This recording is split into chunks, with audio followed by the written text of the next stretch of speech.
Hey everybody, it's GombletX and welcome back to more Magic Arena. Today we'll be playing another Chromatic Cube draft. Been having a really great time with this cube. It's very explosive, very multicolored, very insane stuff all around.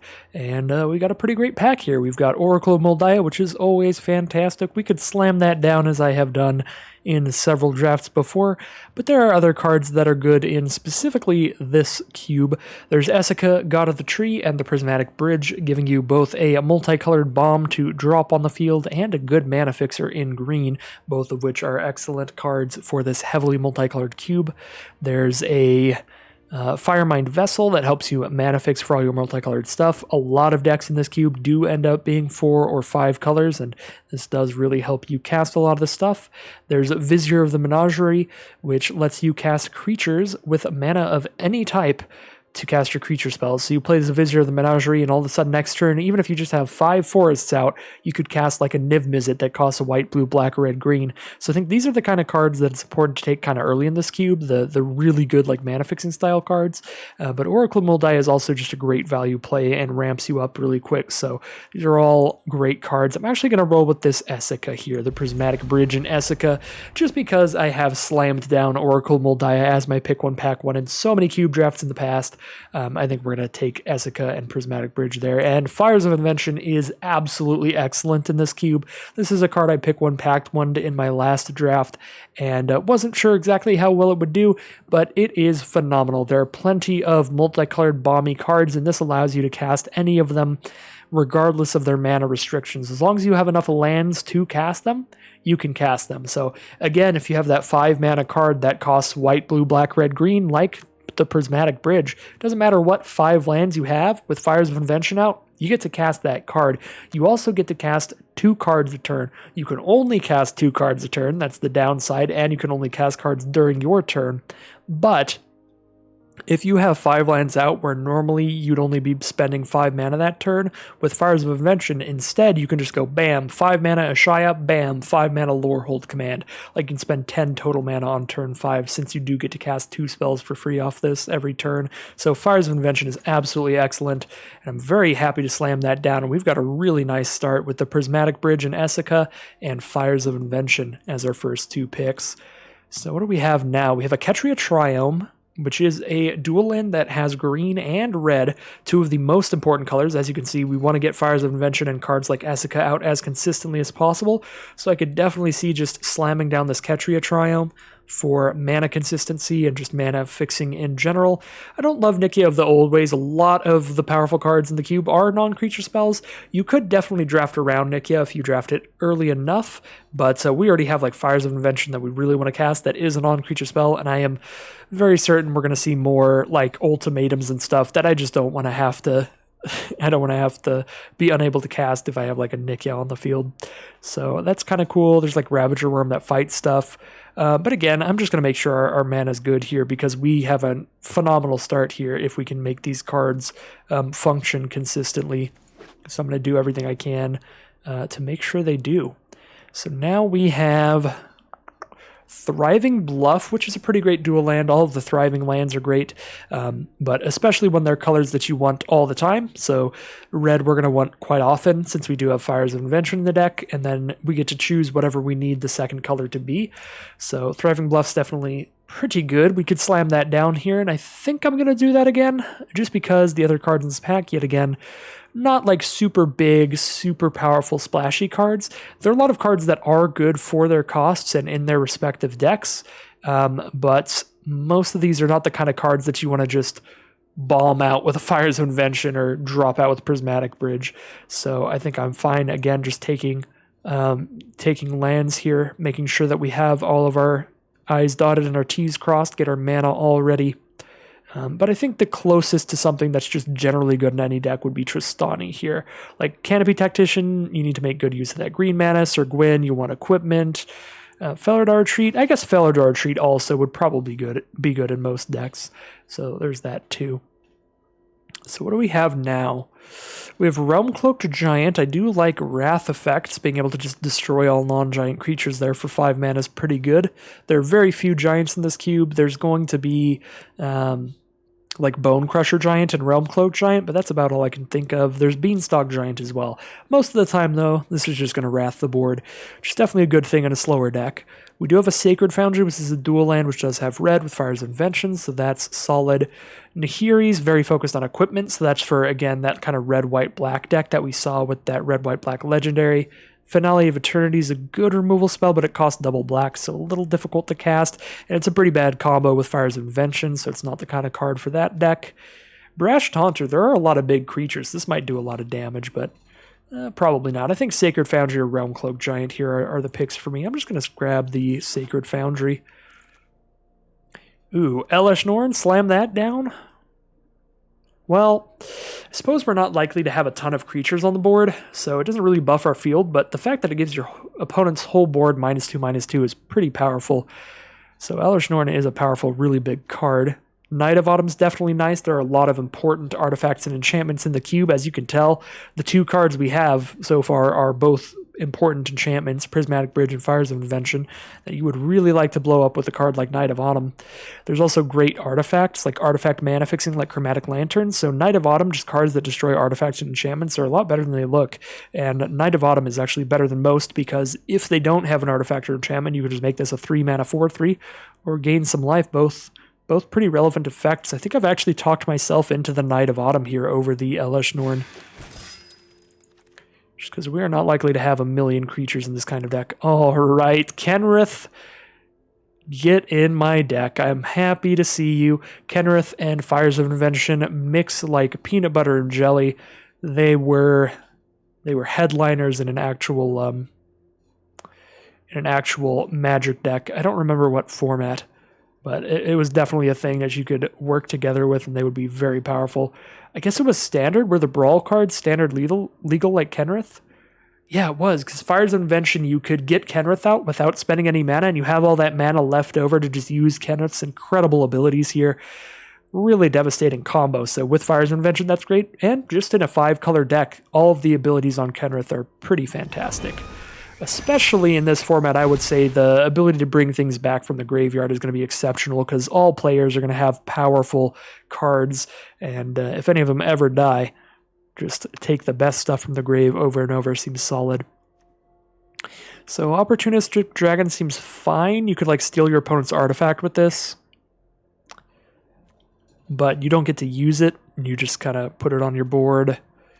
The rest of these are pretty specific at what they're doing, which isn't really something that we're doing. So it's Opportunistic Dragon or the dual land, and Dragon's not super awesome here, so I'm just going to scoop up dual lands. Just have a ton of those. Ooh, pretty happy to see a Vizier of the Menagerie. Again, this is going to help us cast any creatures that we have, as I said the first time we saw this when it was in our opening pack. So definitely the kind of card that I do like in this format, although it doesn't go quite as well as Fire's Invention with all of our cards, because, you know, we can't cast Prismatic Bridge off of the Vizier, but it does really help us cast all our creatures, so it does something quite well.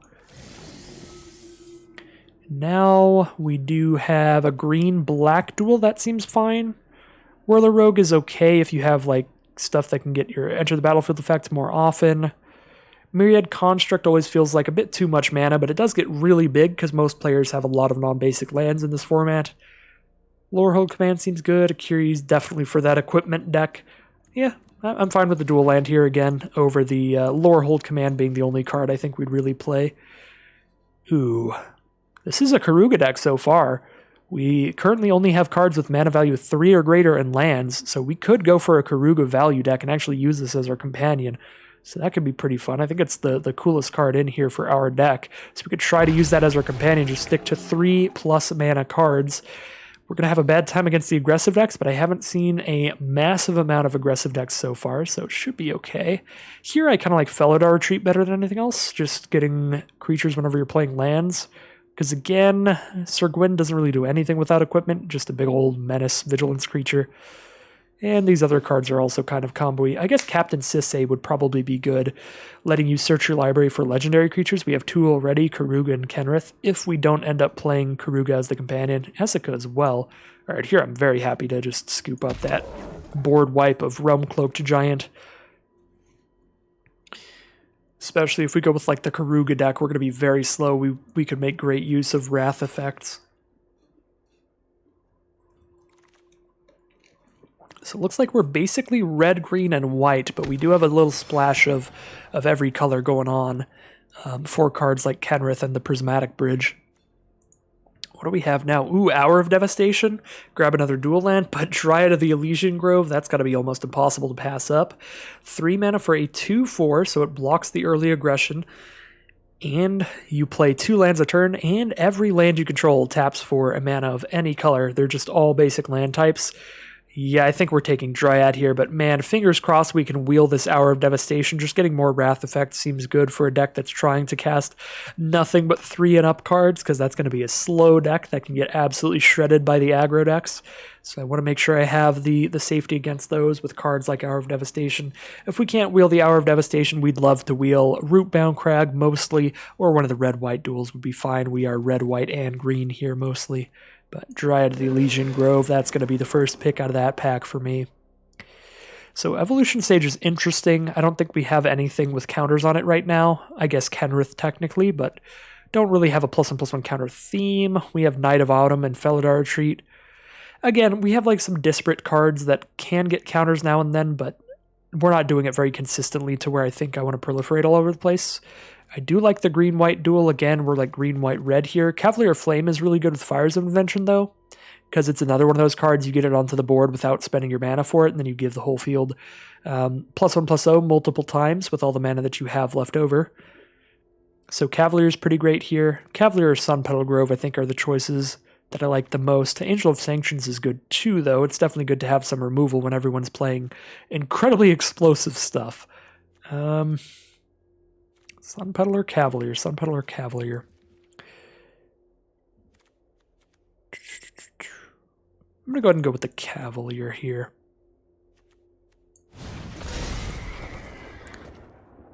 Ooh, what is all this? Lots of stuff.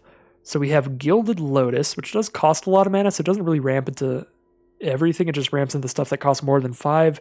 Most of our stuff costs 5 or less right now, so Gilded Lotus doesn't look awesome in here. We've got Plain White Celebration. I don't love that card. Regal Caracol's fine.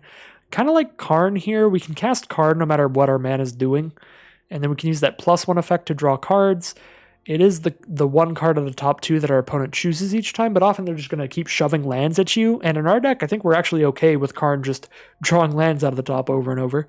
And then, of course, with the -1 ability, we can draw whatever card our opponent didn't want us to draw on the next turn. So Karn's a pretty nice draw spell in general. Another pack with nothing like massive to like fires into, so Karn or a dual land seems fine to me, and I'm going to scoop up Karn. Now we do have Lotus Cobra. I'm probably taking Lotus Cobra. I had a very good time with Lotus Cobra before. It mana fixes you whenever you play a land, which is great, as well as ramping you up a little bit. I don't think it's going to be as good in this deck as it was in our green-red deck where I played this, because part of the power in Lotus Cobra is that it lets you really just dump out your hand very quickly. If you play like on turn 3, you can spend 2 mana and play Lotus Cobra, then play your land for a turn and play another 2 mana creature. It's not going to do that in this deck, but it is going to mana fix us, help us cast things like Cavalier with difficult mana costs, so I do like it for that.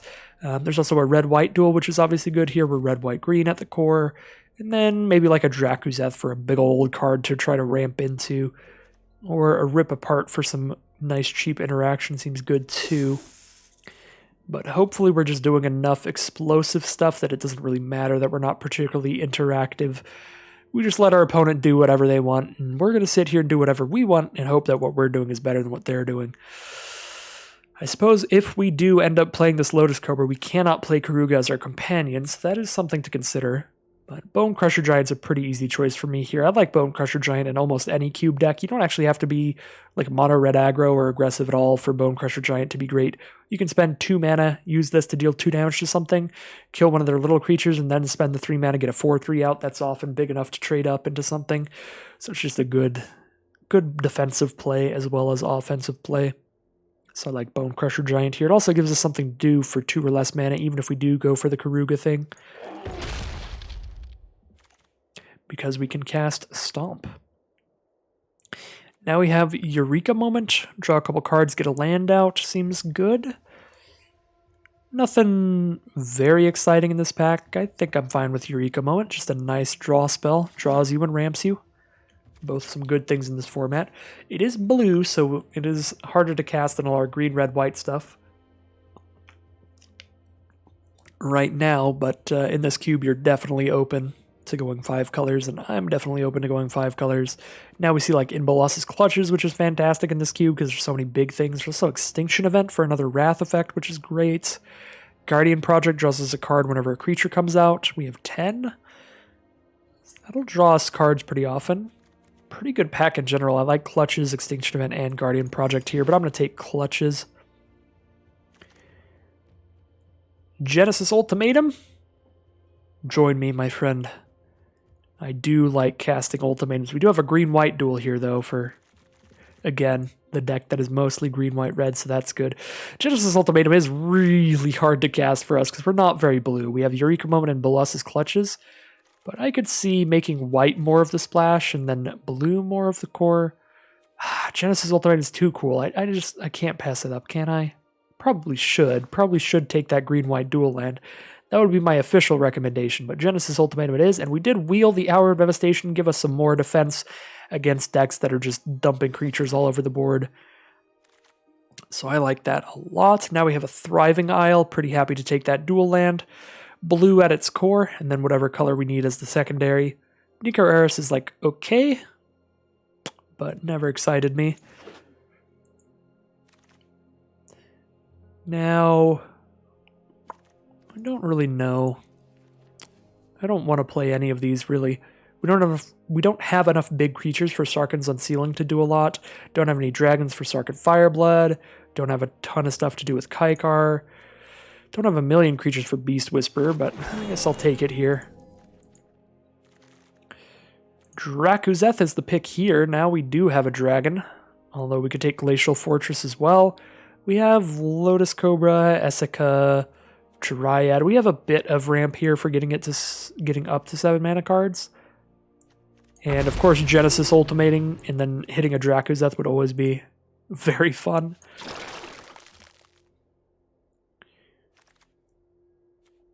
Raven's Warning or Angrath. These are both very unexciting, but I'll take Angrath, I guess. And Yahanni as the final pick out of pack 2. Here we are heading into pack 3 now. What do we got? We do have a Regrowth as the Japanese card, just so you're all aware what everything in the pack is. Again, not going to take it, just making sure you can all see all the cards in the pack. Probably taking a green-blue duel. This pack is not very exciting overall. Rakdos is a pretty fun card. It is really fun to flip a bunch of coins and just see what happens. So that could be the pick just for fun's sake, but out of that, or other than that, it's Thriving Grove or Vine Glimmer Snarl here. The green-blue dual land or the green any other color dual land. And I guess because we're going to be quite a few colors, Vine Glimmer Snarl isn't going to come to play untapped that often. So Thriving Grove is probably better most of the time. So I should probably take Thriving Grove here, actually, if I'm just taking a duel. So I'll go ahead and scoop that up. Oh, Nicol Bolas Godpharaoh.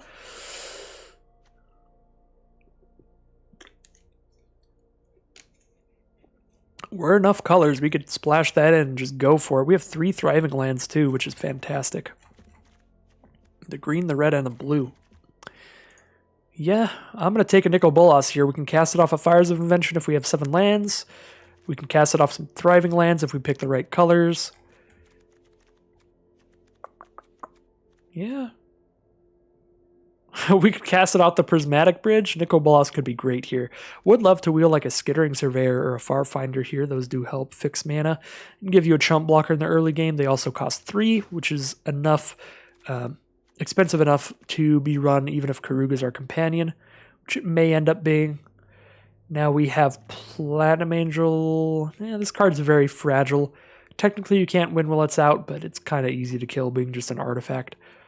Elspeth Conquers Death is nice. Some interaction against our opponent's stuff that also brings something massive back from our graveyard. Dual lands are always great. Take a blue-red one here and be pretty happy with it. We got a lot of red and a decent amount of blue. Shall I? Let's see how our good stuff is going, how our like win conditions are going. We've like Karuga, Kenrith, Bolas's Clutches, Bolas, Drakuzeth, Genesis Ultimatum, Realm Cloak Giant. I do think I want more like permanents to play. Yeah, I could take Elspeth Conquers Death here. I want more cards to like hit off of Genesis Ultimatum right now, other than just a bunch of lands. Crux of Fate, another Wrath effect. Destroy all dragons or all non-dragons. There's also Djinn of Witches, which can cast stuff from the top of your library for free, if you're lucky, not for 3. That would be a ripoff. Also a Tali, which can cast stuff from the top of either player's library for free. Really fun effect, but you have to attack with this to do it, so can definitely just die the first time it attacks. So a Tali I'm a little less excited about. We already have some Wraths that are more on color than double black, so I don't like Crux of Fate here. I kind of like the Djinn or Tali. Both seem pretty fun. Yeah, I'll go with the Djinn here. Having to attack in with a Tali is a bit of a bummer. A red-white duel, a green-blue duel. Gyruda, if we have a lot of even mana costs, we can get stuff back from the grave. We do not have a ton of even mana costs. I don't like Gyruda here. It only returns even mana creatures from the graveyards to the battlefield, but maybe it still hits an opposing creature, and that's nice. Yeah, I kind of like just a dual land here. I'll take the green one. Green is pretty important in this deck. Another green-blue duel. Green-blue duel. Take cut to ribbons. Again, we have very little interaction, but I'm kind of okay with that because we're just hoping to be bombier than whatever our opponent's doing. Ugin's nice because it's a removal spell no matter what's going on with our mana. Just 6 mana, period, removal spell. And then you just start dumping out 2/2s. So yeah, Ugin, the dual land, cut to ribbons. Yeah, I'll go Ugin here.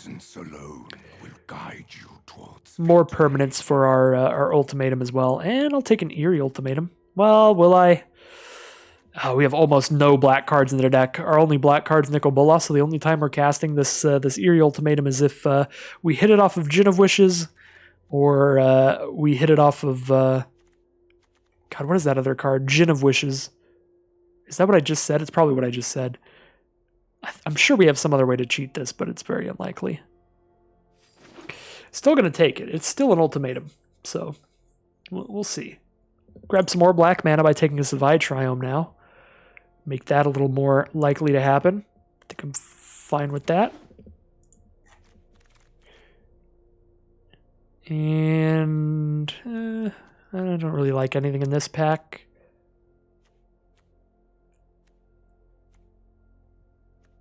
Yeah, I don't love any of this stuff. I don't really like the 2 mana cards, because right now the only 2 mana card's Lotus Cobra, so I'm almost definitely going for Karuga as our companion. I guess the red card, Neheb, a random red card that we can cast mildly consistently. How many non-creatures do we have? 1 instant, 3 sorceries, so we're not doing the Cody thing very often at all for non-permanents, so I guess I'll just take a Triome. Cody's one of those cards that looks really cool, looks really fun to draft around in this cube, but every draft I've done so far, I've seen Cody in pack 3, and it's just too late to get a bunch of powerful big instants and sorceries to do the Cody thing at that point. Take Salumgar's Command here, seems fine. Cast out for some removal. And we're not playing any of these. They cost 2. I'm going to put Lotus Cobra in the side as well. Mythos of Aluna we might actually play. Okay. Sure we get to make some cuts here. I did draft a lot of lands, so I wouldn't be surprised if I don't get to cut too many cards, because so many of them are lands. Yeah, I only get to cut 5 cards. Only get to cut 4 cards, because we're going to make Karuga the companion. Okay. So here we are back again with another very multicolored special, the Chromatic Cube special for sure. Gonna turn off my parallax card styles before we do anything else. Alright, that's all the parallaxes. Now we get to cut 4 cards. Oran Reef Ooze doesn't make a ton of sense, but we don't have a lot of cheap stuff, so we should probably leave it in for that. I don't love the Felidar Treat or the Mythos. Or the Neheb. How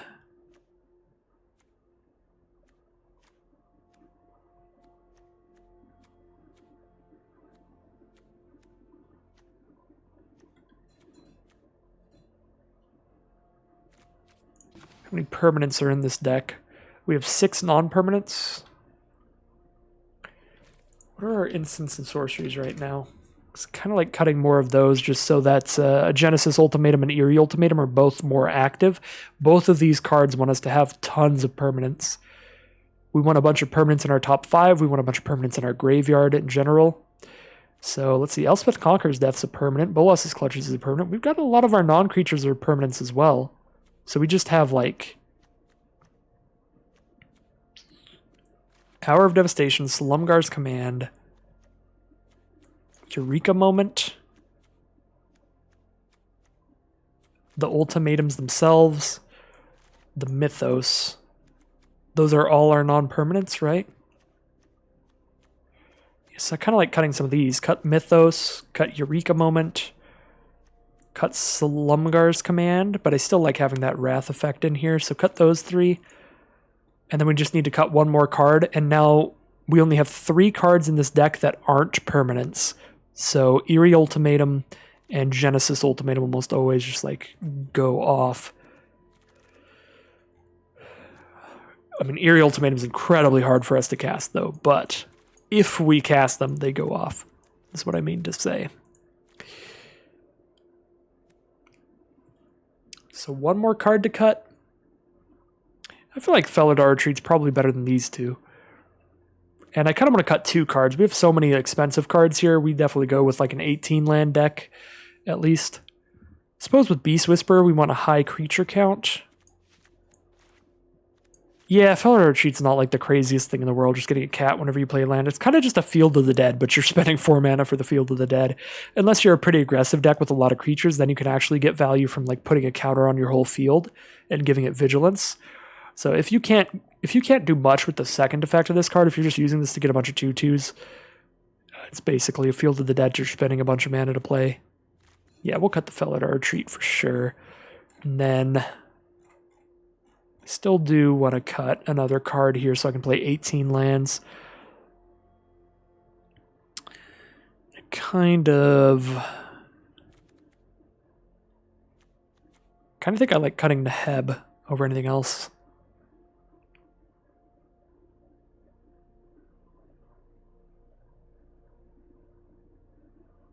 But maybe the Ooze, because neither the Ooze or Neheb combo particularly well in our deck. In Magical Christmas Land, we can discard a bunch of cards to Neheb to get a bunch of red mana and cast a Dracuzeth or a Cavalier Flames. But other than that, just like a 5/4 Trampler on turn 4, we're not really like curving out aggressively with this deck. We're just trying to like clear the board and then dump an Ultimatum or a Bolas. And the Oran Reef Ooze, the reason that I kind of like it a little better than Neheb is just that it's a cheaper creature, so we get to put cards on the board earlier to block things. But I guess that's literally the only reason that I like it better, because we only have 2 or 3 cards that actually come with +1/+1 counters. We only have Knight of Autumn and then like Kenrith on the green effect there. So it's not like we're putting a bunch of counters on everything, so we're not doing much with its effect. Yeah, I'll cut the Oran Reef Ooze. And I need to put in one more land here, which means I got to do the math on the mana. Oh, wow. Okay, so 8 red, 7 green, 6 white, 4 blue, 2 black. So black is less than anything else, but we have a triple black card is the problem. We have 1, 2, 3, 4. We have 4 black sources right now, so we have to draw all but one of our black sources to cast Eerie Ultimatum right now. How many green sources do we have? 1, 2, 3, 4, 5, 6. We only have 6 green sources right now. I guess we don't actually have that much green. But for Dryad, for Vizier, for Essica, the green does seem pretty important, and we need it for Karuga as well, which we'll always have in hand. I'm just going to throw another forest in here, I think. We have one of every basic land type, which is good. Although I don't know if we have anything that actually searches out a basic land. Unfortunately, we didn't get a lot of mana fixing here, which could be a big problem. Yeah, we don't have like anything that searches up a basic land. Ooh, I guess our basic land counts don't really matter. Do have to get lucky with the land draws with this deck. How many red sources do we have now? 1, 2, 3, 4, 5 red sources. We actually have less red sources than green sources right now. We have triple red, double red, double red. Fires of Invention, which is a really important mana fixer. But we need green for both ultimatums.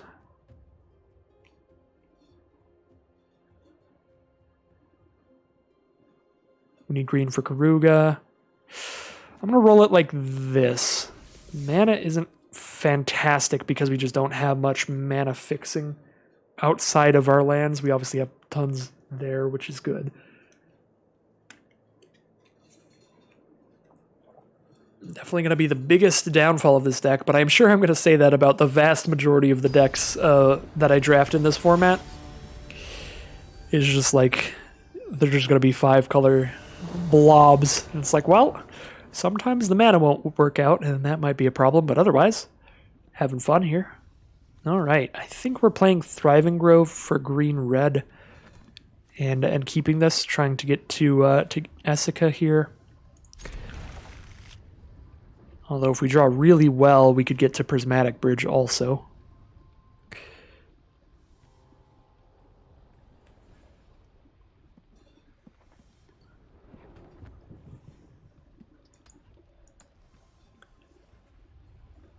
See if the Cootie Monster wants to mulligan.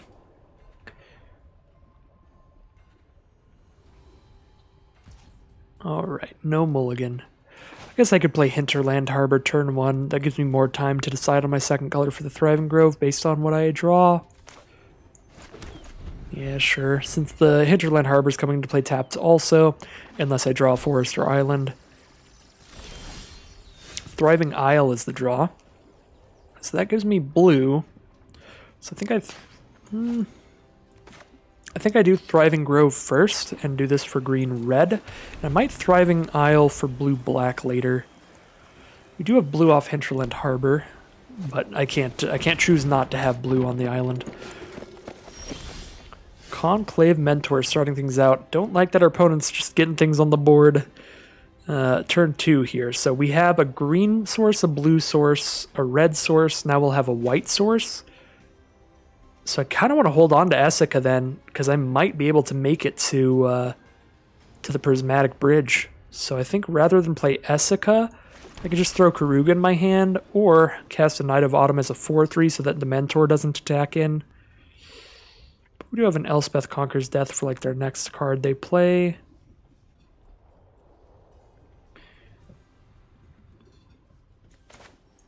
Yeah, I kind of like holding on to the Knight of Autumn just in case they play a good artifact or enchantment here. We can just grab Karuga. We can take a couple hits of 2 damage from that thing.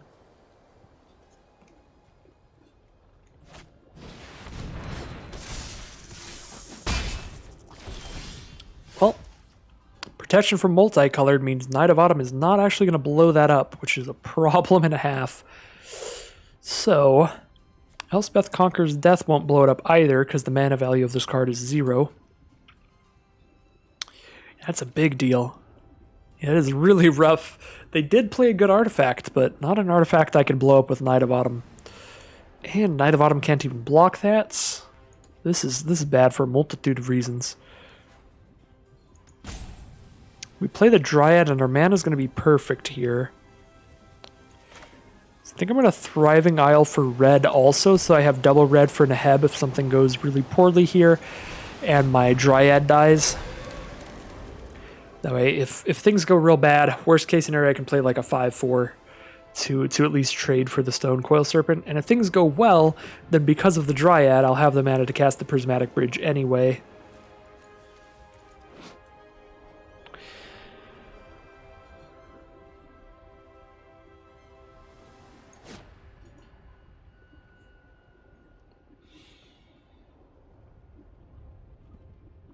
We're 2 mana away from casting Ugin, which Ugin can blow up any colored permanents. I guess Ugin can't even kill the Stone Coil Serpent. This Stone Coil Serpent is just dodging all my removal, which is a big bummer. High Sentinels of Arashin gets +1/+1 for each creature you control with a +1/+1 counter on it. And they can spend 4 to put a counter on something. Alright, well, we didn't hit a land here, so we can't Prismatic Bridge. We can't Elspeth Conquers Death, can't Garuga. We can only really play Neheb or the Knight of Autumn, and the Knight of Autumn doesn't blow anything up, so we'd just be playing that as a 4/3, so we may as well play the 5/4, just the bigger creature here. Could play Essica and just let all our Prismatic Bridge hopes and dreams die. Play the Essica so we could have 5 mana next turn guaranteed, but I'm going to play Neheb. We're going for the bold plays here. We've got a bold play kind of deck.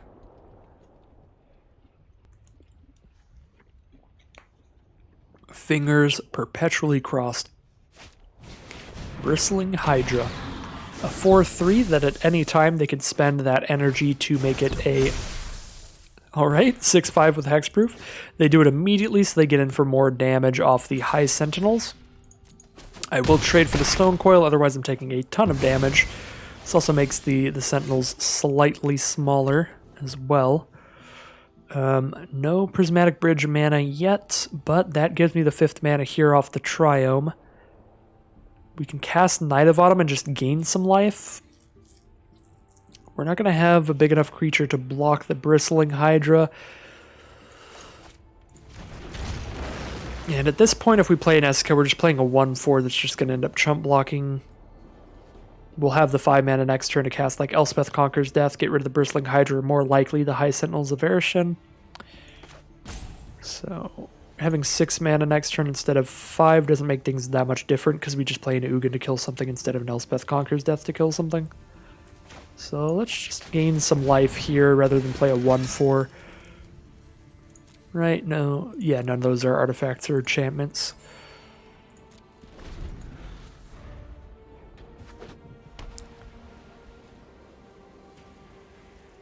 Yeah, if we didn't end up gaining life here, we'd just have to chump block. The Bosri to put counters as well with the Conclave Mentor. I think this is the most consistent +1/+1 counter deck I have ever seen in a cube. This is incredibly well drafted. Every single card they've played has something to do with +1/+1 counters.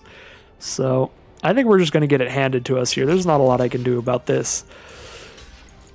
This is just a phenomenal deck from our opponent.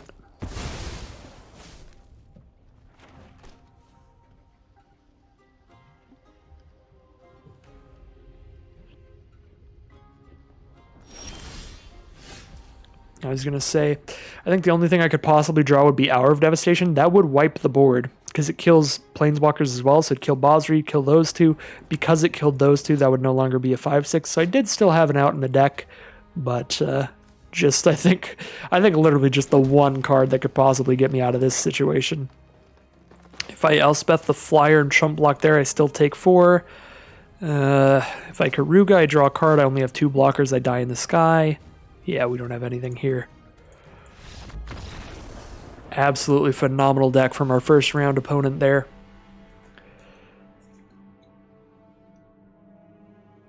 Probably one of those things that once you get more familiar with the cube, one of the more advanced strategies definitely to see just exactly how many people are drafting just like 5-color good stuff versus how many people are drafting like synergy decks. Because I think if everybody in the pod is just drafting 5-color good stuff, which I think a lot of the times could happen in this cube, then that does leave like very narrow cards, like +1/+1 counters just wide open to where you could get like every one of the +1/+1 counters in the cube. So our opponent definitely like read their draft well, or just like started drafting +1/+1 counters and got rewarded. But I assume the former there. So, kind of a mirror match here, but different companions, which is cool. Our opponent has Dragantha, which means they don't have any cards in their deck that have 2 mana of a specific color in the deck, so no double white, no double blue, no triple red, any of that. just one of every color on anything they have. Excuse me. And we have a deck with only cards that cost 3 or greater. Unfortunately, it does seem like Arena's going a little slow for us here. Hopefully this is not on my end. I think my internet's doing fine. I will go ahead and go double check here.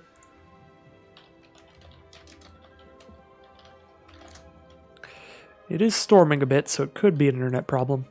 Nah, Google's fine. Speedtest.net is rolling. It's giving my opponent a rope, but it hasn't even given them a hand, so I feel like we may just be having some kind of strange little server issue here. It does happen from time to time. Hopefully nothing results in a game loss here. It's probably just going to go to a tie and then pair us up against other people. Yeah, we're doing great. My ping is like 13, which is really good for me. I'm sure a lot of people have much better ping. Oh, there we go. All right. We've got a couple thriving lands and a bunch of very expensive cards, but that's kind of just our deck. Definitely need more than 2 lands in our opener, I think. I'm going to have to mulligan that. There we go. 3 lands and a Karn, so we do have a turn 4 play. We have Hour of Devastation if they end up being aggressive. Don't think that's super likely when they have Giganta, but it could be. I do like Gin of Wishes a lot, and we do have double blue here with the Pathway and Sulphur Falls. So kind of think I'm going to get rid of Beast Whisperer here, because I think our turn 4 play is going to be Karn, which means our turn 5 play, if they're aggro, could be Hour of Devastation, and if they're slow, could be Gin of Wishes. The Beast Whisperer doesn't really fit in super well when we have Karn in hand. I mean, I guess if they play like a bunch of creatures, we'd rather play a 2/3 than a Planeswalker that just dies. So there is that. But also, if they play a bunch of creatures, you'd probably just not like to put anything on the board. Just hope to get the Hour of Devastation before we play anything.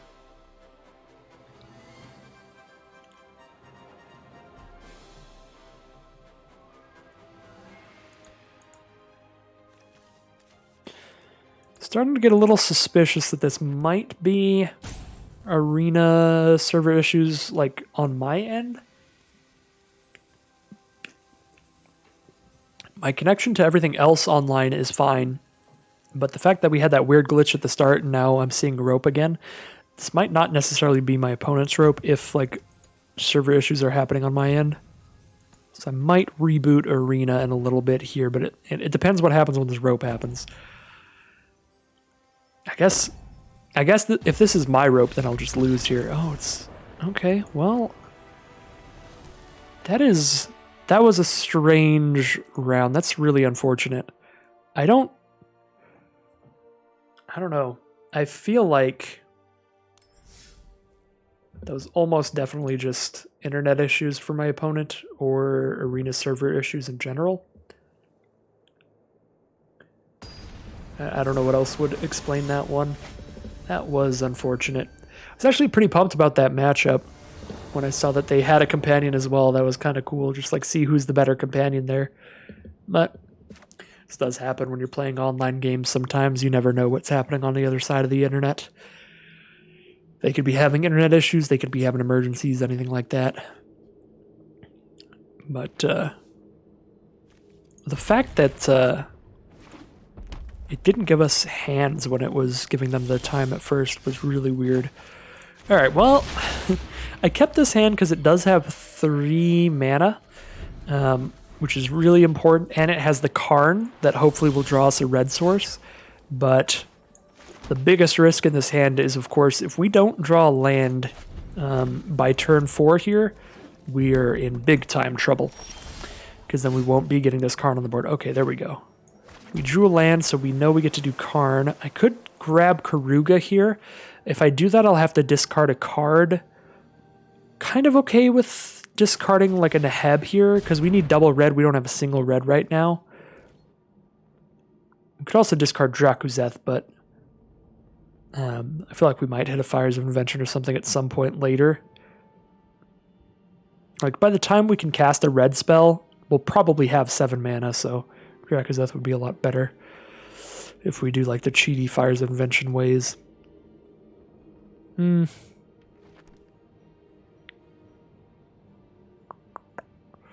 Yeah, I don't know here.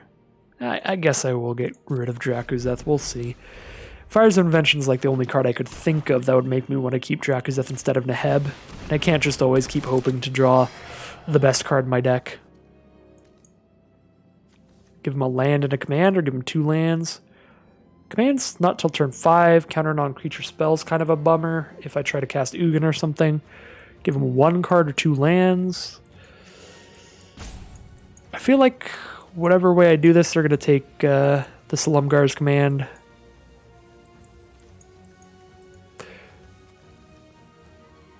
And I'll just do that. They might take the face down pile. That feels like the most likely way to get them to not take Slumgar's command. Alright, cool. But they might have really needed the mana, so there's that too. Bone Crusher Giant to kill Atris so that Karn doesn't take any damage here. Otherwise, Karn takes 3. Karn taking 3 damage is kind of fine. Do want to start drawing cards here. Yeah. We'll get Karn out, let Karn take 3 damage if they want to pressure him. We hit Eerie Ultimatum and Essica, God of the Tree. I suppose Karn might go by they, them, my bad. If they want to put pressure on them. I'm almost certain, though, he went by he in a lot of like the books and stuff, so I think he's he.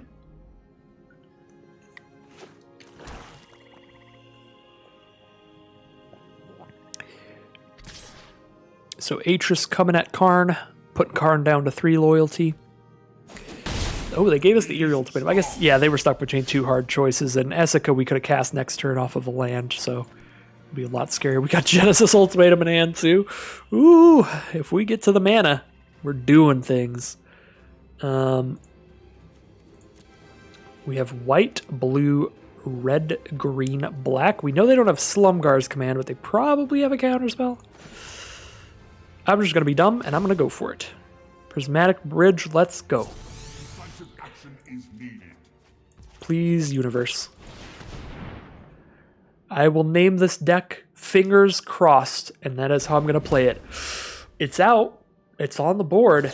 They're blue, black, reds. They're not going to kill it, but they can bounce it. Oh my god. Not again. Not again. Last time my opponents played a Xerath Sand, they milled my 9/9 Zakama. So they just got that on the board. This time, I had to discard a Drakuzeth due to hand size, so now they just get that. Oh, that feels terrible when the Xerath Sand comes out, gets a massive card, like, with literally no work. Like, the Zakama in the last draft, like, I milled it out of my deck, and this time I had to discard due to hand size, so that's how they got the Drakuzeth. So it's like, when it's just like, oops, got the 7/7. That's always the worst with Xerath. The worst with Xerath. When they mill you or they make you discard, it's like, okay, well, yeah, that happens. But when it's because of something you did that usually wouldn't matter, that's when it feels really bad. It's like, well, I guess I shouldn't have discarded Drakuzeth. Now I'm pretty doomed. What do we got? Prismatic Bridge. Knight of Autumn? That's not good. Yeah, there's nothing to blow up. I could blow up a Mind Stone or make a 4/3. Oh, yeah. All right. All right, Xerath. I'm going to start just slamming this card down, pick one, pack one if I see it. That thing has crushed me and my hopes and dreams multiple times now. I guess if I make this a 4/3, it can block Xerath, which is good. I don't really like killing Mind Stone. Ooh, our land comes into play tapped, so we can't cast Ugin here. So we can't kill Drakuzeth, so Drakuzeth hits us for 11 by itself, because it hits us for 7, does 4 to our face. Oh yeah, and it just blows up the Knight of Autumn when it attacks. No, I should have blown up the Mind Stone, because we can't get rid of Drakuzeth here. Unless I knew I was going to like top deck a basic land to get rid of Drakuzeth. I should have just blown up Mind Stone, because otherwise Knight of Autumn's dying. I guess draw some cards with Karuga, but I'm pretty sure we're getting lethaled here off Drakuzeth. Drakuzeth single-handedly puts us down to 5. They can even bolt the Knight. I guess it stops us from drawing 1 card, but Makes Draku's that's 3 damage to 2 targets effect weaker now. Because they could have just killed it on attacks. So at least now they're not... well, no, now they do 4 damage to Karuga, 3 damage to my face, and I die. That's fair. Yeah, no, there's nothing I could do against Draku's that's there unless I had the mana to kill it. It wouldn't really matter how many creatures I played to block things. Draku's could blow them all up, and then they have like 15 damage on field from their attackers. Dang. That was disastrous. That rogue, that smarmy rogue, stealing my Draku's from my graveyard. The biggest feel bad after the discard to hand size there.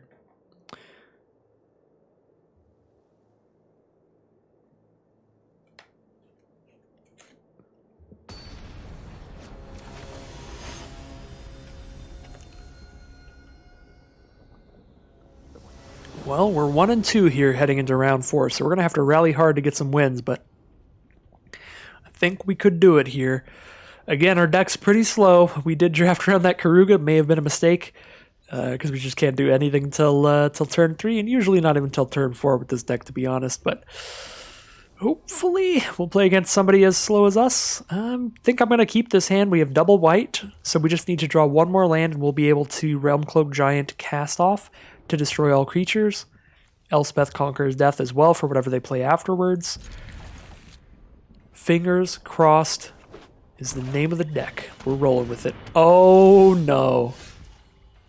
That is possibly the scariest card in the whole cube for us to play against. Swamp Bone Splitter. You know what your opponent's doing. If they slam down a Bone Splitter turn 1, they're playing dudes and they're attacking. And they're doing it as quickly as possible. Yeah, this is bad. This is not good. We may have a 1-3 on our hands here.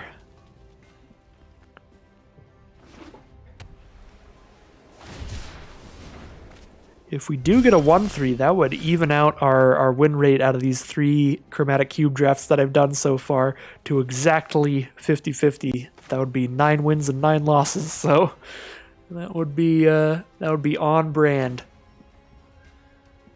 I'm very happy they didn't follow it up with a 2-mana creature here. Play a tapped land here for white, so we have our double white. It's very important in this hand. Cast off Elspeth Conquers Death and the Realm Cloaked Giant itself.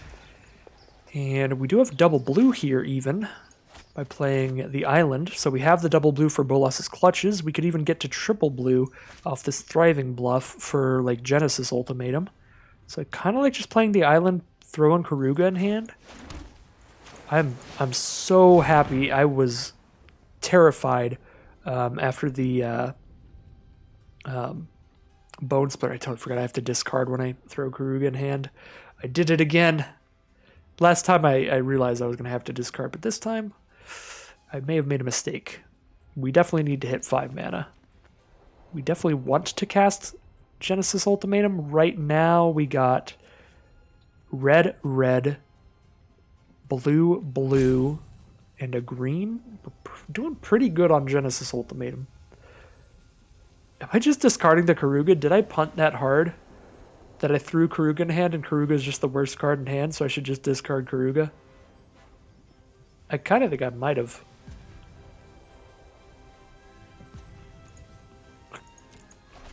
I don't want to talk about it.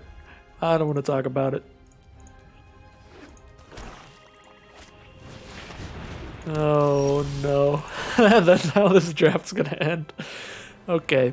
So turn 4, we don't have 4 mana cards, so we're just going to play a tapped land. It's Ketria Triumph, the best land we could get for Genesis Ultimatum. They've got a Maskwood Nexus out here to start spitting out some 2/2s. I'm just going to hold on to this Bone Crusher Giant until they play something for me to blow up so that they don't get to Bone Splitter me. Because I don't really think I should be playing like a 4-3 and bashing in. So Divine Visitation, they're just getting all the setup ready to try to go off later. I guess I'll just be Elspeth Conquers Deathing the Divine Visitation. You know what? This was actually all... This was all calculated the whole time. You may not have noticed it, but I was just kind of joking around with you all. I intentionally threw Karuga in hand to discard it so I'd have something in my graveyard for the third part of Elspeth Conquers Death. I actually galaxy brained it, and I knew all along. You've all been tricked. It was a ruse. You simply could not understand the inner machinations of my mind. Alright, well I think we're just going Bone Crusher Giant here, right? And we play this Thriving Bluff for, let's see, we have triple blue. We have a red, a green, probably red-green on Thriving Bluff here. We have red, white, blue. We don't have any black mana if we have like 5 color cards coming up, but we don't have any right now. So kind of like just this is a red-green for Genesis Ultimatum to be as easy and pain-free of a play as possible.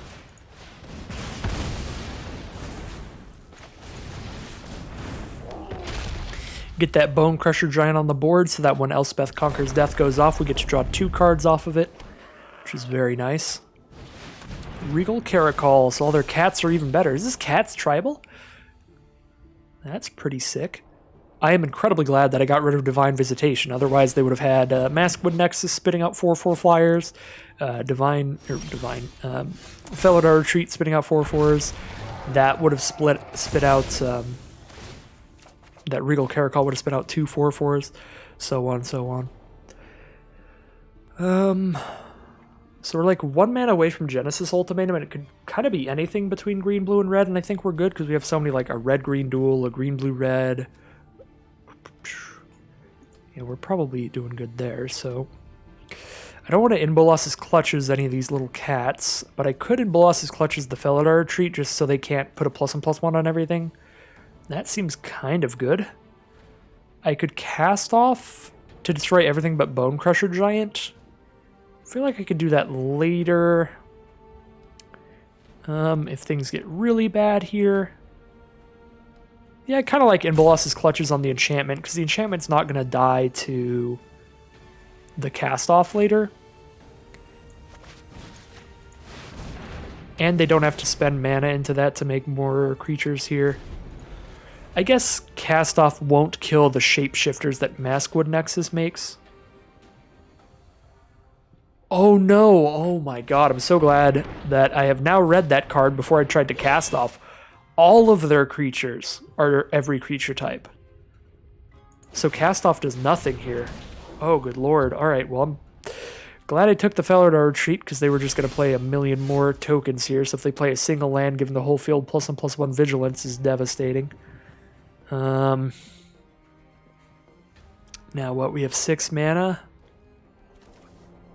Oh, Rumcloak Giant just kills Karuga. That's all it kills. Oh boy. We can cast 1 card here, basically. Kind of want to just play Kenrith so I can start getting things back from the grave eventually. But there's nothing in the graves right now. I guess Kenrith only brings stuff back from your own grave. Gain some life, just putting counters on stuff. It's a big blocker. Probably the best blocker to play here. I could also play the Djinn. That way, no matter what, I get like a miniature Genesis Ultimatum for a few turns. It's a big enough blocker for most of their creatures. Yeah, Kenrith's pretty comparable because it has all those different ways to use the mana instead of just kind of the flipping the card on top and hoping for the best that the Djinn of Wish gives us. Circle of Loyalty. All their creatures get +1/+1. That is very bad. Very not good in general. We need to get rid of that Maskwood Nexus. Wow, maybe I should have Bolas's Clutch the Maskwood Nexus. They haven't ended up playing a bunch more lands. They might have played 1 more. I wasn't really paying attention. But if they haven't played a land since I stole Felidar Retreat, then we would be in a pretty cool universe if I grabbed that Maskwood Nexus. And the fact that all of them are cats means the Caracol's giving them all lifelink. And +1/+1. This is a really synergistic way to die, if nothing else, which is cool. Okay, well, yeah, our opponent's going to be at 1,000,000. We're going to take a ton of damage. That is going to happen. That's just a thing. We have to accept. I'm blocking everything I can, and I'm taking 15, going down to 5. Our opponent's going to, like, 50 life or something. We are hoping for our Hour of Devastation. That is the best draw that we have. And sometimes you get it. Sometimes you get there. That being said, they do get to start making the board again really quickly with Maskwood Nexus plus Circle of Loyalty, so it doesn't solve everything. Should we be attacking before we do anything else? They're at 49, but our creatures are just going to die, so might as well, right? Our creatures are going to just die anyway.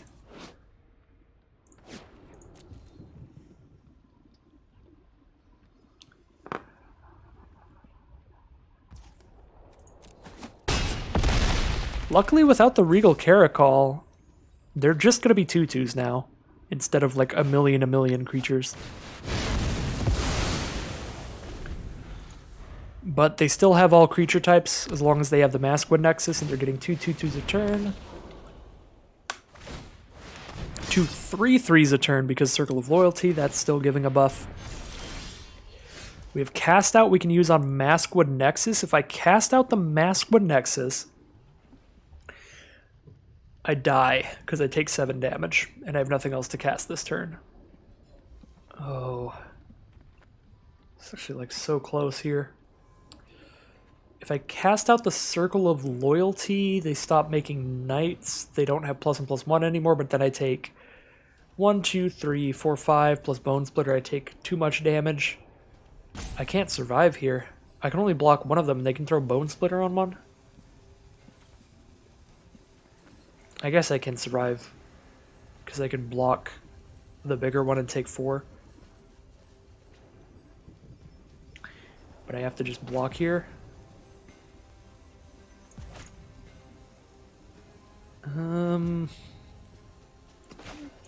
Cast Out doesn't do it. Just really hoping to draw a lot of lands here. I think my best draws at several points at the end here would have just been to absolutely flood out.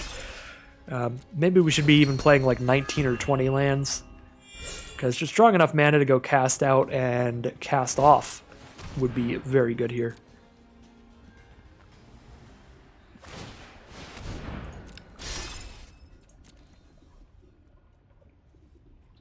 So our opponent's got a Heliod as well now.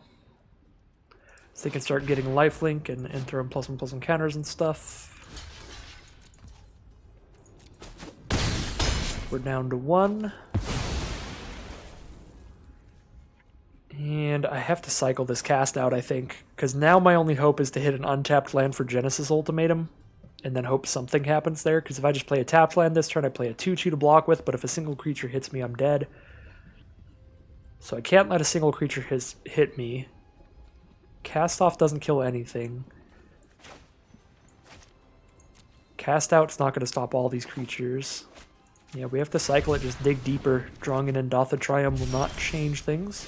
Hinterland Harbor comes into play untapped. Is that going to be Genesis Ultimatum mana? It does. Come on, at least 2 creatures here. Every land we hit's another creature, and Nico Bolas is the draw.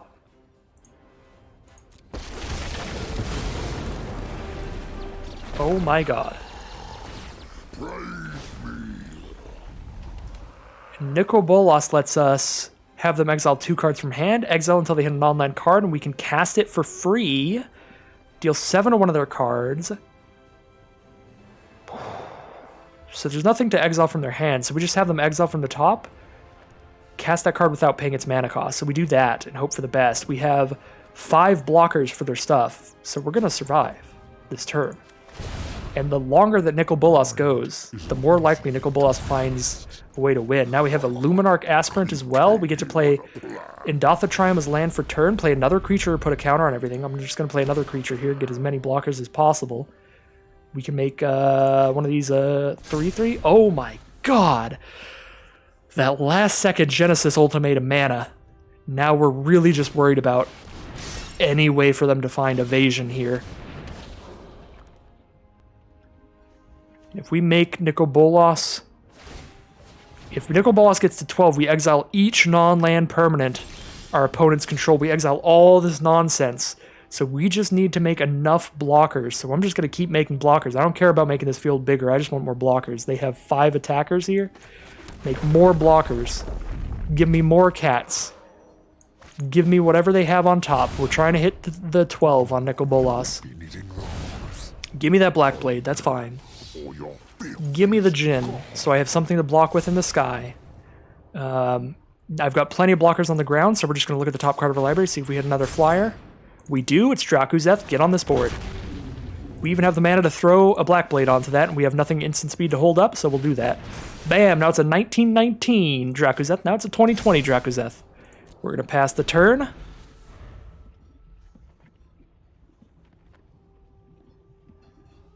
They have black as well. They could have a way to drain us a life.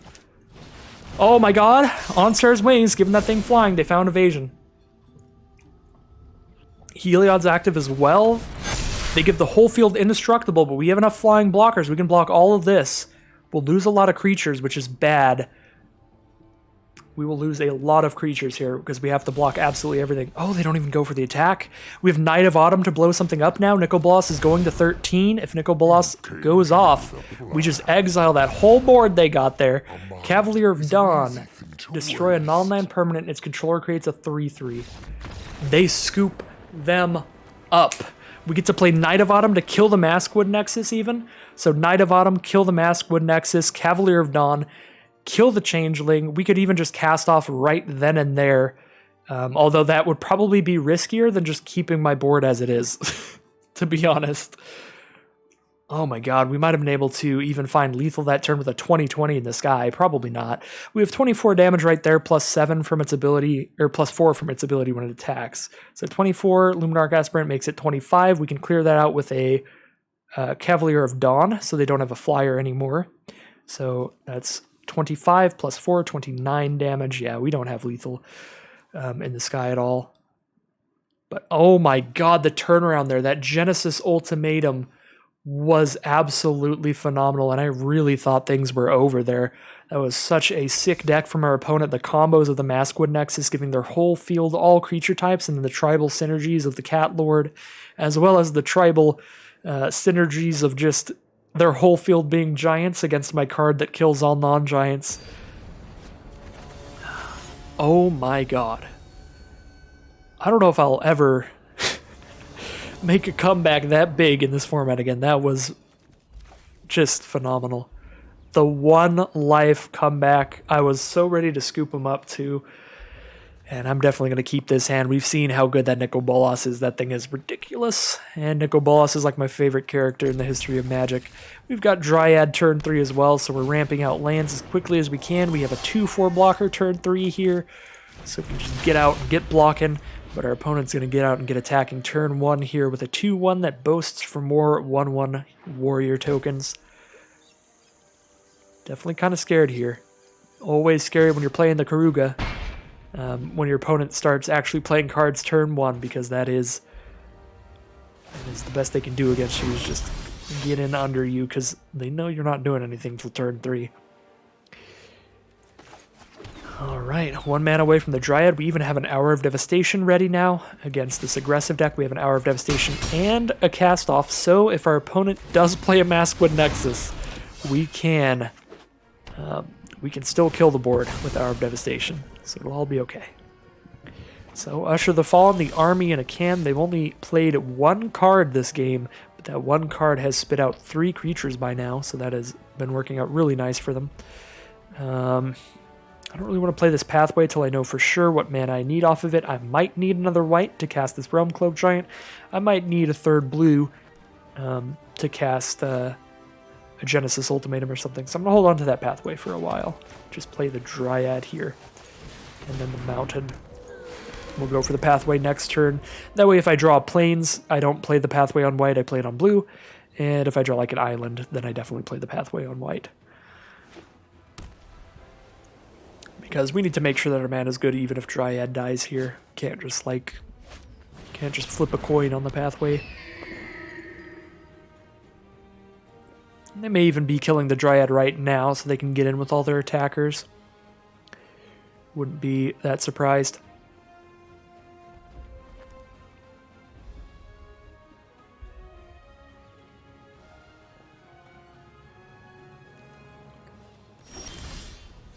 Alright, not killing the Dryad, so we can play Sulphur Falls here. That's another blue source, so this pathway's almost 100% coming in on white. But for this turn, we'll get our Djinn of Wishes on the board. We have something to block their flyer now, as well as a game plan of our own. We're just going to start using our 3 wishes and seeing if they get answered or not. We're also only 1 mana away from Nicol Bolas, which is incredible.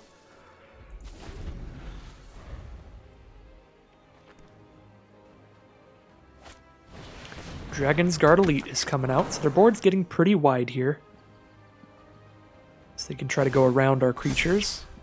Dragon's Guard's a 3/3 now. Can double its counters for 6 mana. They have the Ram through as well, which is going to make it big enough to kill the Djinn of Wishes. So if we play Ugin here, Ugin's probably going to die, but we can just kill that Dragon's Guard Elite. Could go for the Hour of Devastation here. I do have a black mana thanks to the Triome. So we have black, blue, red, 3. We're just 1 mana away from Bolas, even without the Dryad. We already have the mana for Ugin. So I could just, I kind of like just going for Hour of Devastation here, holding on to the cast off for later. So we go for Hour of Devastation here, and then whatever they play next turn, we just use Ugin to kill it. I think the only way that cast off is going to be worse than Hour of Devastation is if they have indestructible creatures or if they have Maskwood Nexus. So we're just hoping for not those 2 things. Otherwise, cast off can kill bigger things than 5/5s. We draw Karn here. Karn's pretty good. I'm kind of okay letting that 1/1 become a 4/4 and just killing it then. Doesn't seem incredibly important to kill it right now. I do really like playing the Karn here. Sure, they can hit Karn for 4, but I'm never planning on like spitting out 2/2s with Karn, so Karn doesn't have to be that high loyalty. And I really like playing the Karn here because if we have a land in the top 2, we're almost guaranteed that our opponent's just going to throw that in our hand. Unfortunately, no land in the top 2, just a Knight of Autumn and a cast off. They do give us the Knight of Autumn, so we can kill the first Iroan Games before they draw cards off of it. If we don't need to play an Ugin next turn, but we probably need to play an Ugin. And even though we didn't have a land in the top 2, Karn still dug us 2 cards closer to the land. If the 3rd card is a land, then we'll be drawing a land this turn where we wouldn't have otherwise for quite a while. It is best if you stop. Yeah, there we go, Thriving Bluff. So Karn has done his duty, even if Karn is killed pretty quickly here. And I can kind of just go for the cast off right now, kill both of those, and they don't draw any cards. Yeah, seems fine to me. I'll make use of that later. It isn't absolutely necessary, because they could hold it for in case they play something big that like plays a million creatures. But if they just trickle out creatures 1 by 1, then a cast off as a 2-for-1 here is pretty good, and then I kill 1 creature with Ugin, 1 creature with Bolas, so on, just keep going that way. I definitely like killing the Soldier or the Iroan Games so they don't draw any cards here. Ugin would be a 1 loyalty Planeswalker if I kill the Iroan Games or the Soldier with it. And it'll just die to something else. Yeah, we'll just go ahead and kill those creatures.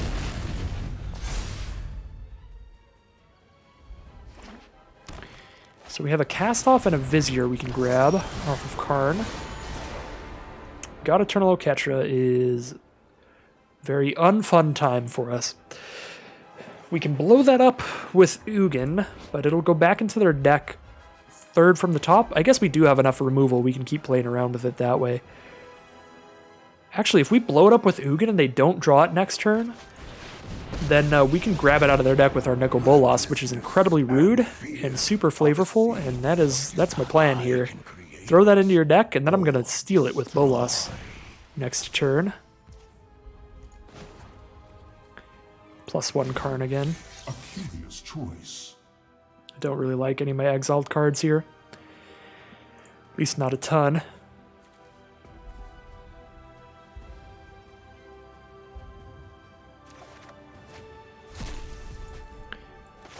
Play this Thriving Bluff. We have black, blue, red, white, I think I just got like red-green here. We have 3 blue sources for sure. We have double red, double green. Yeah, we're going to pick green on this. Make it easier to cast Genesis Ultimatum. I think we're pretty far from Eerie Ultimatum, even if I go for black on that, so that's why I'll do it that way. Immortal Sun, go ahead and kill that with Elspeth Conquers Death. Could kill it with Nicol Bolas, but... Alright, they're just going to scoop them up here. I am trying to find the best lines and stuff, and our opponent just kind of sees the writing on the wall. I have like 6 cards in hand, they've got the 1. I've got multiple Planeswalkers out. They're kind of just over it. So 3 and 2. We did rally. We rallied pretty well here. Started with 1 and 2, and now we're 3 and 2 at least. No matter what, getting an average 3-3 run out of this. Pretty happy to see that. Alright, we're playing first. We got the Eerie Ultimatum, hardest card in the deck to cast, but we do have a black mana already. We grab more off the Thriving Grove if we want to. Pretty slow hand, but every hand's going to be pretty slow here. Need to draw a couple lands before we cast anything. Otherwise, we throw Karuga into our hand. I'm going to go ahead and keep this. Probably Thriving Grove as green-red so we can cast Neheb.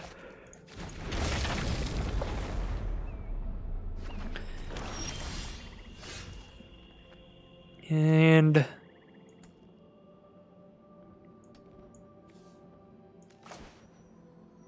think I'd rather choose the Grove later, because we might want it on black if we get really lucky. Oh, Valky Goddle Eyes. Steal our Neheb, probably. Exile a creature from our hand, and they spend mana equal to its cost to make Valky a copy of that creature. Kenrith or Neheb are the best options. The Gin of Wishes would be really bad, because it would just be a 4/4 flyer. They wouldn't get the wish counters. So they choose Neheb. So they can turn Valky into a 5/4 trample that can get them some mana later, which is very nice. They have put us down a card, so I could just play my untapped land and throw Karuga in hand. I don't have a turn 4 play anyway, so I can play a tapped land turn 4, but if I play a tapped land turn 3 and turn 4, then I know I can play something turn 5 by playing the Forest then. Yeah, play the Ketria Triumph here.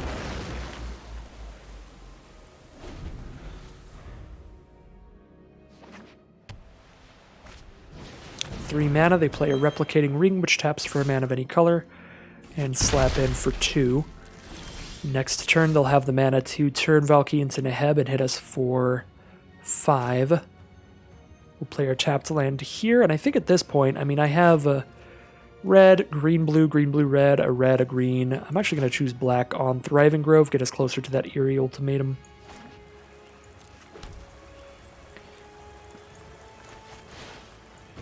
Now we'll put Karuga in hand.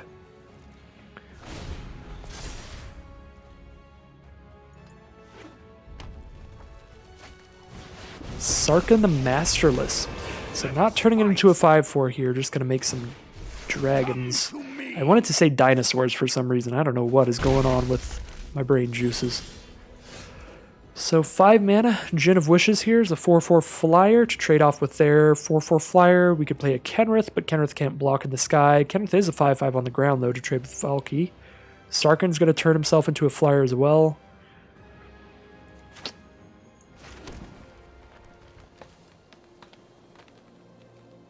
Karuga doesn't draw any cards by himself. We really need to hit a cast off for an Hour of Devastation here, because they're going to have a lot of flyers and only have 1 to trade. I mean, gaining 5 life for only 3 mana can stem the bleeding a little bit with Kenrith. But so can just trading off with 1. I think I play the Gin of Wishes and trade off with one of the flyers. If I can. If they have removal, though, we might not be lethal this turn, but definitely have 2-turn lethal.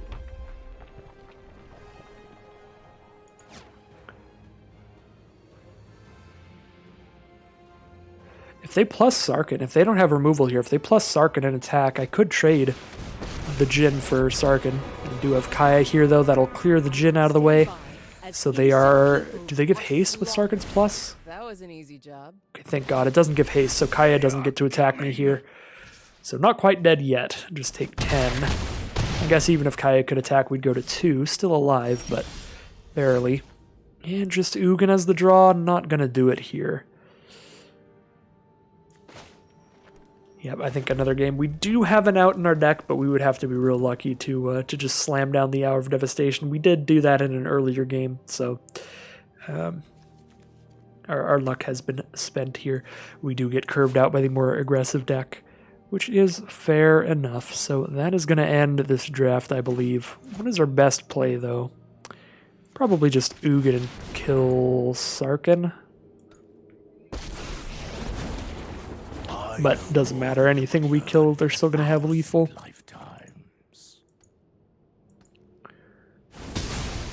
No past is unwritten.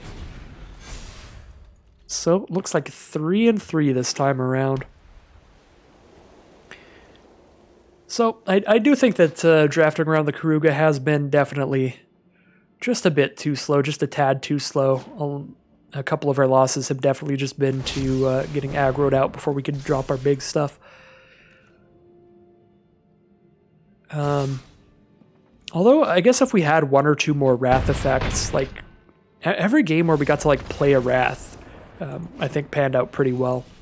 So if we had drafted those a little more highly, maybe have a better deck here. And then the other thing was just no cards that let us mana fix, no cards that search our library for lands in here. Of course, in the last multicolored deck, we did have Solemn Simulacrum, Golos, Path of the World, Tree, all that kind of stuff that made sure that we consistently hit the colors of mana we needed early in the game too, as well as later in the game. Whereas this deck, we kind of just wait to draw them here. So, pretty solid deck, just a fine 3-3 run. Just doing a lot of the big splashy multicolored stuff with a little less mana fixing and a little slower of a curve than you would ideally have. But certainly a fun deck overall, fun draft as always with the Chromatic Cube. You're going to expect some real big plays and some absolute nonsense. Some really cool decks from our opponents. That shapeshifter tribal thing going on was really interesting. We got just insanely lucky in that match. So that was a memorable game I'll be thinking about for a while. But there were some other really interesting decks from some of our opponents. Oh yeah, the green-white token deck. I believe that was this draft. It's starting to blur together a bit to me. This is at the end of my my draft recording session today. But I think the first deck that we played against was like the Selesnya tokens deck. Or not tokens, Selesnya counters deck, +1/+1 counters. And that was insane. They really curved out on us. That was an impressive start. So I wouldn't be surprised if that deck gets to get the 7-0 there. So really cool stuff, really great time all around. I am enjoying this format quite a bit, so you can definitely expect these drafts to be the primary content as long as the Cube draft is on. But I know that they are bringing turbo drafts of Ikoria back on, so I'll be doing one of those at some point, probably, because I do like to try out all the different formats a little bit when they're around. But other than that, yeah, we'll just end the video as always with a thank you all for watching, and if you want to see more of the content, more of these draft videos, just stick around on the channel, do all the good stuff you're already doing, like, comment, subscribe. It lets the YouTube algorithm know that you're enjoying it and you want to see more. And as always, just thanks again very much for sticking around and watching. There are tons of Magic streamers and YouTubers around, and y'all have chosen to watch through this video if you're hearing this, so thank you very much for that, and I'll see you again very soon for more Magic Arena.